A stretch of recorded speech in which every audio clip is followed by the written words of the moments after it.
الأصدقاء السلام عليكم. Bonjour ou bonsoir les amis. J'espère que vous allez bien. En tout cas, c'est ce que je vous souhaite et pour le meilleur des cas. Bienvenue sur votre chaîne Bled Magharibia qui attend comme toujours vos encouragements en la partageant autour de vous et auprès de toutes vos connaissances. Mais surtout, en vous y abonnant en masse et en faisant abonner tous vos alentours et partout où vous êtes afin d'y être informé en primeur et rapidement. Un tout grand merci de nous recevoir chez vous et parmi vous une nouvelle fois. Cette 118e vidéo vient vers vous pour vous proposer ce qui fait débat habituel, c'est-à-dire tout simplement ce qui fait notre petite discussion à chaque fois entre nous. Et le CQFD de votre bled Magharibia reprend volontairement l'intégralité de la judicieuse réflexion de M. Abdessamad Mouhyiddine relative justement à l'implication de cette France dans la meute dite anti-marocaine qui se passe actuellement et dans cette situation toute particulière. Un précieux discernement, oui, un précieux discernement en 4 parties reprises ici en deux épisodes tout à fait distincts, car ils ont un intérêt tout particulier en ces derniers temps, notamment au lendemain de l'activation de l'affaire dite Pegasus, puisqu'apparemment Abdessamad Mouhyiddine a beaucoup réfléchi au pourquoi et du comment de cet acharnement à la fois diplomatique et médiatique germano-hispano-français, etc., contre le Maroc. C'est pourquoi ces 2 vidéos qui vous sont proposées ici, dont voici la première, donc 1 sur 2, on reprend tous les tenants et aboutissants au vu de leur qualité pertinente et impertinente des dossiers relatés et créer, disons, comme cela, peut-être volontairement ou exprès en tout cas, en toute alliance, expressément justement, concertée par les pays concernés qui viennent d'être cités.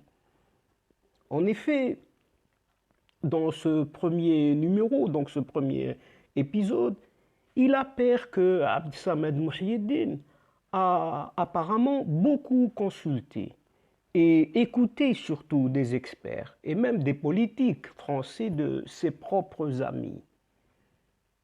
Et dans cet océan où les vagues de fake news s'enchevêtrent et s'écrasent les unes sur les autres, il lui fallait distinguer le bon grain de l'ivraie. En dépit des enquêtes médiatiques, des contre-enquêtes et autres communiqués officiels, un torrent de questions continuait à harceler son entendement, en tout cas, de binational, oui, puisqu'il est à la fois français et marocain, donc un franco-marocain. Et il se pose un certain nombre de questions, ce qui est légitime et logique. Dans la première ici, pourquoi l'Allemagne a-t-elle demandé une prompte réunion du Conseil de sécurité de l'ONU dès la reconnaissance par les USA de la marocanité du Sahara, de son Sahara donc. Et pourquoi une telle initiative aussi belliqueuse vient-elle d'une Allemagne qui n'a aucun historique conflictuel, ou en tout cas aucun lien historique conflictuel récent ou ancien pas même un substrat de passé colonial avec ce Maroc. Deuxième question. Voilà une troisième. Pourquoi cette Espagne a-t-elle franchi la ligne rouge de l'accueil de ce pseudo-chef de bande qui a tué et séquestré des milliers de Marocains? Encore, pourquoi cette même Espagne, pourtant signataire des accords de Madrid du 14 novembre 1975, s'était-elle empressée de demander à l'administration Biden de renier la décision trumpienne relative au Sahara marocain avant de combiner avec la Camarilla d'Alger l'accueil et l'hospitalisation de ce Rally alias Bambatoche dans les conditions barbouzardes et lamentables en plus que l'on sait. Et pourquoi la France a-t-elle observé un mutisme, silence radio, pour le moins douteux, lors de la tentative de condamnation du Maroc par les instances de l'Union européenne?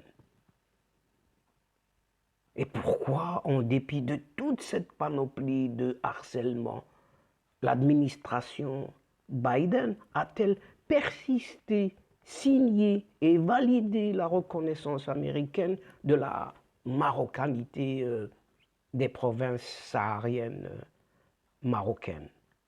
Enfin, pourquoi, comme en désespoir de cause, l'affaire Pegasus jaillit soudainement, subitement, pour impliquer nommément le Maroc parmi une quarantaine de pays, tout de même, dans l'espionnage de milliers de personnes, dans des personnalités politiques, à la tête desquelles figurerait le président français. Et si des réponses concrètes aux questions se rapportant au comportement de l'Allemagne et de l'Espagne ont pu assouvir plus ou moins la curiosité de ce monsieur Abd Samad Mohiddin, il n'arrivait pas cependant à déceler les raisons stratégiques et le modus operandi surtout de ce qui ressemble bel et bien à une stratégie concertée où l'Allemagne, l'Espagne, la France et on dit très accessoirement l'Algérie semblent s'être partagés les rôles. Les étudiants, oui, les étudiants de la première année en relations internationales apprennent qu'un acte diplomatique fort doit viser non pas un objectif sui generis, mais un objectif central, avec des effets multiples qui constituent à leur tour des objectifs collatéraux. Qu'est-ce que cela veut dire donc? Le retour en force est combien magistral du Maroc dans la sphère subsaharienne, puis dans l'ensemble de l'Afrique, tant sur le plan géopolitique qu'au registre des performances économiques, a commencé à inquiéter d'abord la France-Afrique avant de devenir un vrai souci pour les mastodontes du 440 et surtout le Quai d'Orsay. Que de chantiers, de parts, de marchés et de projets structurants africains arrachés au détriment de nombre de grandes entreprises françaises dormant et ronflant surtout sur leur laurier. Que de conquêtes donc dans les secteurs bancaires, télécom, ce qu'on appelle le BTP, le bâtiment travaux publics, industriel, agricole, sous l'impératif du gagnant-gagnant, sans posture hautaine et encore moins néocoloniale aucune. Du temps de François Hollande déjà, cela avait tellement énervé l'establishment que l'on se mit déjà à échafauder des scénarios destinés à corriger, entre guillemets, ce petit pays affidé qu'on ne cesse pourtant de défendre au sein du Conseil de sécurité de l'ONU envers et contre les assauts diplomatiques divers et variés. D'où l'épisode de la résidence de l'ambassadeur du Maroc, où un véritable commando, oui, un véritable commando de la police française s'était présenté. Rappelons-nous de cet épisode pour y chercher un certain Abdellatif Hamouchi. Déjà, oui, à ce moment-là, ce qui fut contré promptement par l'arrêt de toute coopération judiciaire et policière marocaine avec une France alors frontalement attaquée par le terrorisme de type daéchien. Mieux encore, non seulement Abdellatif Hamouchi fut dûment décoré, mais les deux satellites marocains furent actés au plus haut niveau après la COP 22 qui eut lieu bel et bien à Marrakech.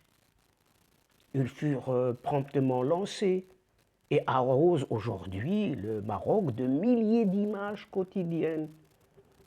Arrive donc le mandat présidentiel de Emmanuel Macron, qu'on sait très proche des milieux d'affaires et de la grande finance.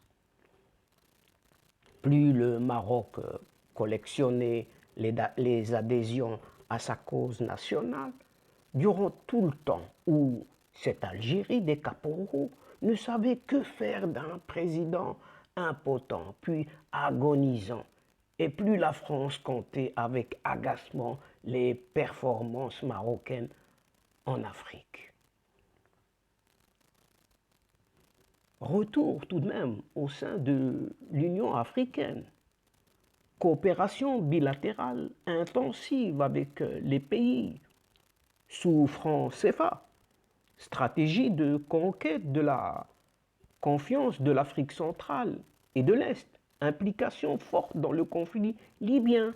Négociation de l'entrée à la CEDEAO. Traque satellitaire des terroristes et autres parias du Sahel. Jointure triangulaire avec les Chinois et les Américains dans nombre de projets, mobilisation de capitaux auprès de fonds souverains golfiens en faveur de projets marocains dans certains pays africains, projets d'investissement pharaoniques tout de même de quelques 3 milliards 300 millions de dollars à Niamey, Niger, gazoduc finalement la cerise sur le gâteau, Nigeria, Maroc, etc., etc. Et la liste est non exhaustive. C'en était trop pour l'estomac français qui n'en pouvait plus de ces humiliations successives. Mais le coup le plus dur, la doctrine maghrébine de la France, puis celui de la reconnaissance franche, claire et nette de la marocanité des provinces sahariennes par les États-Unis d'Amérique. Le premier interlocuteur de Abdessamad Mouhidine, qu'il appelle dans son texte un certain Gérard, et qui était un diplomate français de haut rang jusqu'en 2019, aujourd'hui reconverti dans la recherche au sein d'un prestigieux think tank international, raconte, et on ouvre les guillemets ici, nous savions que le Maroc négociait la normalisation de ses relations avec Israël depuis 2017. Ni la promesse de transfert de technologies plus ou moins sensibles, ni même la proposition d'accord de coopération militaire de type Turquie-Israël, février et août 1996, rappelons-le tout de même, ni encore moins l'envoi de conseillers au Sahara marocain n'ont satisfait le royaume marocain qui résistait vaillamment au harcèlement du gouvernement Netanyahou.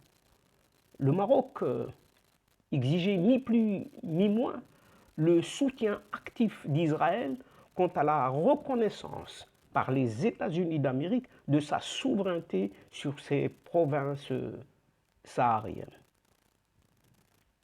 Et il poursuit, nous étions loin de penser que cela puisse se concrétiser, qui plus est sous la forme d'un accord triangulaire, d'autant que les USA étaient les majors rédacteurs des résolutions du Conseil de sécurité sur le Sahara marocain. Ils ne pouvaient donc prendre un virage aussi sec. Et Abd-Samad Mohiuddin, justement, ne peut s'empêcher de poser à son interlocuteur une question qui lui sembla fondamentale. Comment donc les Marocains s'y étaient-ils pris pour arriver à la reconnaissance américaine? Et dans l'immense salon du Bristol, cet hôtel parisien, situé à quelques enjambées de la place Beauvau, où se trouve le ministère de l'Intérieur, et de l'Élysée, justement, peut-être au même endroit où les journalistes français, rappelez-vous, Éric Laurent et Catherine Gracier, furent arrêtés en flagrant délit d'extorsion de Mohamed VI. Ce fameux Gérard ici poursuit, se tourna vers sa gauche et vers sa droite, avant de confier presque à l'oreille de Abd-Samad Mohiuddin et à voix basse, le Maroc et Israël se sont partagés les rôles. Et le royaume s'est concentré sur les élus démocrates via un lobby patiemment constitué depuis le premier mandat de Bill Clinton, pendant que l'État hébreu a travaillé au corps les parlementaires républicains, l'entourage de Trump et le département d'État avec un soutien musclé de cette AIPAC, AIPAC, donc American Israel Public Affairs Committee. Malgré les échos qui nous parvenaient, donc ce Gérard qui poursuit dans nos représentations diplomatiques et consulaires à Tel Aviv, à Jérusalem, à Washington et à New York, quant à cet activisme lobbyiste, nos analyses ne prévoyaient une issue favorable au Maroc que sur le long terme, à la suite d'un long processus de négociations ardues entre le royaume marocain et ce pseudo-Polisario sous l'égide de l'envoyé spécial du secrétaire général des Nations Unies. D'ailleurs, Nikki Haley et Kelly Nightcraft, les ambassadrices successives des États-Unis à l'ONU, continuaient à suivre le train-train des consultations des membres du Conseil de sécurité, comme si de rien ne se passait à Washington à propos du Sahara marocain. L'intervention du deuxième interlocuteur de Abd-Samad Mohiuddin, appelé ici Pascal, est un éminent professeur de géopolitique. Dans une autre vie, il a été un proche collaborateur de deux grands ministres des Affaires étrangères, un certain Alain Juppé et l'autre Dominique de Villepin. Peu satisfait de la réponse à la question de Abd-Samad Mohiuddin sur le modus operandi ayant permis au Maroc d'obtenir la reconnaissance de son Sahara par Trump, il récidivait auprès du professeur de géopolitique, qui semble toujours, paraît-il, branché avec le Quai d'Orsay. Et dans cette affaire, il y eut, outre le lobbying, de deux facteurs, a-t-il dit, extrêmement importants, et de deux acteurs importants également, auxquels on pense peu. Eh bien, le duo Émirats arabes unis, Arabie saoudite, d'une part, et d'autre part, la Grande-Bretagne. La réponse fut claire ici à partir de ce professeur. Mais comment cela? Demandait aussitôt Mohiuddin. L'analyse fuse spontanément. Commençons par les deux facteurs. Le bloc de pays qui avait reconnu cette pseudo-RASD, République arabe sahraoui démocratique, comme on l'appellerait, a fondu comme neige, notamment au rythme de l'évaporation des réserves de devises provenant du gaz en Algérie. Sur plus de 80 pays tout de même, seuls 18, dont 2 ont gelé leur reconnaissance. Tout de suite, continuent à croire à cette chimérique race. Les pays populeux tels que l'Inde et le Nigeria ont franchi le pas directement. Secondo, deuxième point, ici, petit à petit, le Maroc a construit les moyens de son émergence, et ce à l'encontre de la doctrine universellement admise par l'ensemble des think tanks occidentaux qui craignent plus que tout ce qu'ils appellent le syndrome du dragon, en référence à la Chine ou encore à la Corée du Sud, qui purent dribbler les grandes puissances occidentales par le binôme discrétion et volontarisme. La Chine l'a fait sous son propre parapluie nucléaire, tandis que la Corée du Sud a bénéficié de celui des États-Unis d'Amérique face à la menace nord-coréenne. Or, le 2 octobre 2020, l'accord historique maroco-américain de coopération militaire stratégique portant sur la décennie 2020-2030 est venu faire du royaume marocain le fer de lance de la pénétration stratégique américaine au sein du continent noir, donc cette Afrique. Il a ainsi garanti le passage paisible au stade de l'émergence. Mais l'Europe y voit l'érection d'un obstacle de taille à son traditionnel business. Donc, quid des acteurs que sont le duo Arabie Saoudite, Émirats Arabes Unis et surtout la Grande-Bretagne. Et ce fameux monsieur Pascal, qui semble raffolé de l'analyse contextuelle, s'engagea dans une longue démonstration que notre Abdessamed Mouhyiddin résumerait ainsi. Depuis le premier sommet islamique qui a engendré ce qu'on appelle l'OCI, le 25 septembre 1969, le Maroc a servi d'éclaireur à cette Arabie saoudite à la veille de grandes décisions stratégiques.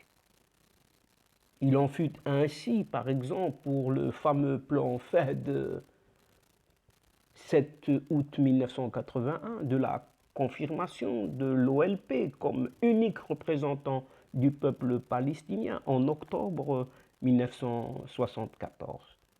Aussi, le pouvoir saoudien s'est-il impliqué fortement dans l'encouragement du Maroc, comme il l'avait fait vis-à-vis du Bahreïn, par exemple, où trône la commanderie des croyants à normaliser, entre guillemets, ses relations avec Israël, afin de banaliser et baliser sa propre future normalisation déjà promise à Israël. Dans cette affaire, les Saoudiens ont beaucoup défendu la thèse marocaine auprès de l'administration Trump, comme au sein de l'ensemble de la sphère arabe, notamment en neutralisant les états d'âme égyptiens. Plus généralement, l'alliance stratégique maroco-saoudienne relève du secret de Polichinelle. En témoigne d'ailleurs l'intervention militaire marocaine au Yémen au début du conflit, le paiement de la majeure partie de la grosse commande marocaine d'avions F-16 américains, l'entraînement des commandos et des pilotes saoudiens, dans les bases marocaines, etc., etc. Et les Émirats arabes unis là-dedans. Point d'interrogation. Mais oui, avec les Émirats, c'est une panoplie de complicité financière, policière.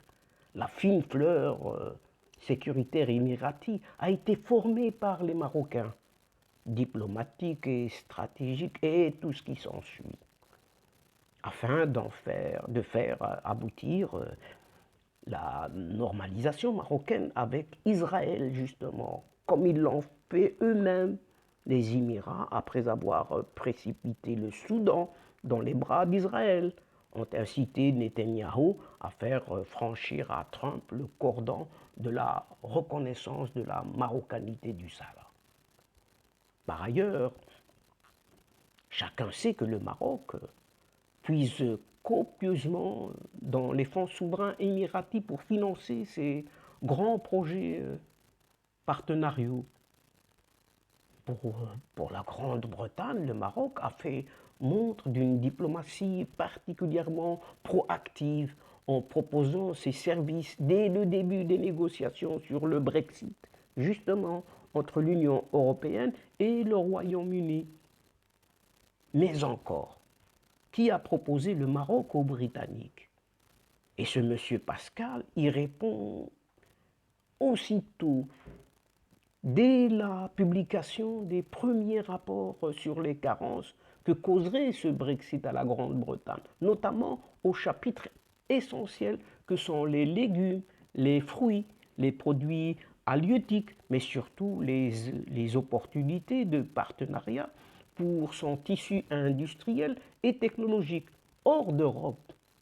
Le Maroc a vite engagé des pourparlers préliminaires avec les Anglais.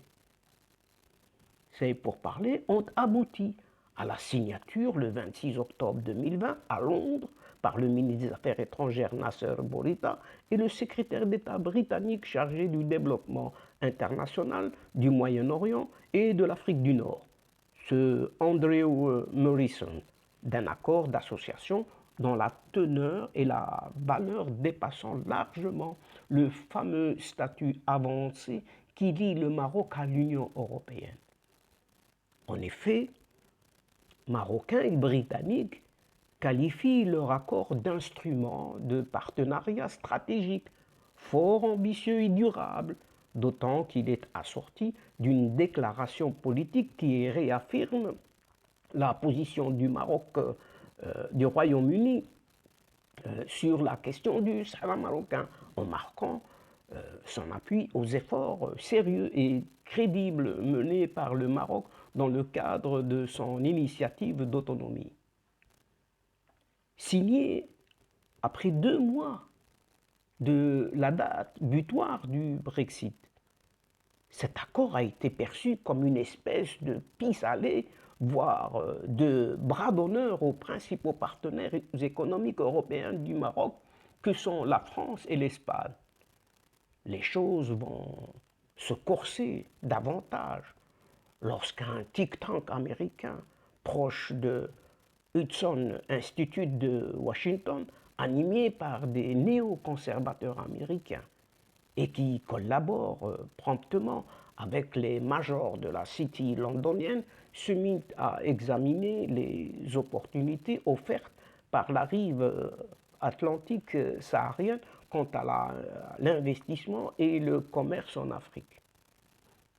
Les Britanniques se rappellent alors au souvenir de leurs chercheurs qui découvrirent quelques années auparavant le mont tropique au large de Dakhla. En effet, dans le cadre du projet Marine et Tech qui analyse la composition des minéraux au fond de la mer, les chercheurs du Centre national d'océanographie britannique, BONC, avaient découvert une zone très riche en tellure. Les analyses montrent que la croûte extérieure de cette montagne tropique, épaisse de presque 5 cm, regorge de tellure. Une vraie mine d'or. Il y en aurait 50 000 fois plus que dans les dépôts trouvés sur Terre. La Tropic Seamount contiendrait 2670 tonnes de tellure, soit 1/12 des ressources mondiales actuelles. Utilisée dans la construction des panneaux solaires, cette masse de tellure pourrait satisfaire quelque 85% des besoins électriques du Royaume-Uni. Dans l'industrie automobile, ce sont des millions de véhicules équipés de batteries électriques à charge durable. C'est au vu de tous ces éléments que la Grande-Bretagne n'eut aucun mal à encourager Trump à reconnaître au Maroc son Sahara. Et Abdessamad Mohiuddin nous rappelle que le Trump qui a avec force et tonitruance applaudi et célébré la sortie de la Grande-Bretagne de l'Union européenne est le même qui a toujours exécré cette Allemande Merkel, Angela Merkel, allant jusqu'à l'insulter publiquement, notamment à propos de l'industrie automobile de son pays, et mépriser également le Français Emmanuel Macron pour, dit-il, sa fausse fierté. Tous ces éléments mis côte à côte ont constitué du bain béni pour le Maroc. D'où la rage des Allemands mis sur la touche quant au futur de leur industrie automobile. Des Français qui ont vu le Maroc leur tirer le tapis sous les pieds grâce à la reconnaissance américaine du Sahara marocain. Et ce monsieur Paul Pascal conclua donc que ces éléments factuels laissent deviner beaucoup de choses, mais il n'ose avancer sans détenir davantage de faits tangibles. Et l'Europe dans tout cela? Vous allez me dire, et l'Europe dans tout cela? Eh bien, la suite et la fin vous sera contée dans le prochain numéro de la prochaine vidéo, numéro 119. Et donc, chers amis, c'est ici que ce premier épisode prend fin, tout en prenant congé de vous, tout en fermant cette séquence d'aujourd'hui et en espérant vous retrouver très bientôt avec un immense plaisir, comme à chaque fois, pour la seconde partie, pour la suite et fin de ce feuilleton vu à travers ce qui fait débat, c'est-à-dire ce qui fait tout simplement discussion entre nous. Un tout grand merci pour votre confiance, votre fidélité et votre patience et surtout votre participation à nous suivre et à nous écouter jusqu'au bout. Mais ne nous oubliez pas de nous aider mutuellement, réciproquement et d'aider votre chaîne Bled Magharibia en vous y abonnant en masse. Vous connaissez partout où vous êtes, donc de faire abonner tous les gens que vous connaissez et de les faire abonner partout où vous êtes afin d'être informés rapidement et surtout en partageant les séquences vidéo de votre chaîne. Pour ma part, il ne me reste plus qu'à vous dire au revoir les amis. Al-Asdiqa, salam alaikum wa rahmatullahi ta'ala wa barakatuh. À la prochaine fois et à bientôt. إلى اللقاء في حصة أخرى إن شاء الله. مع السلامة.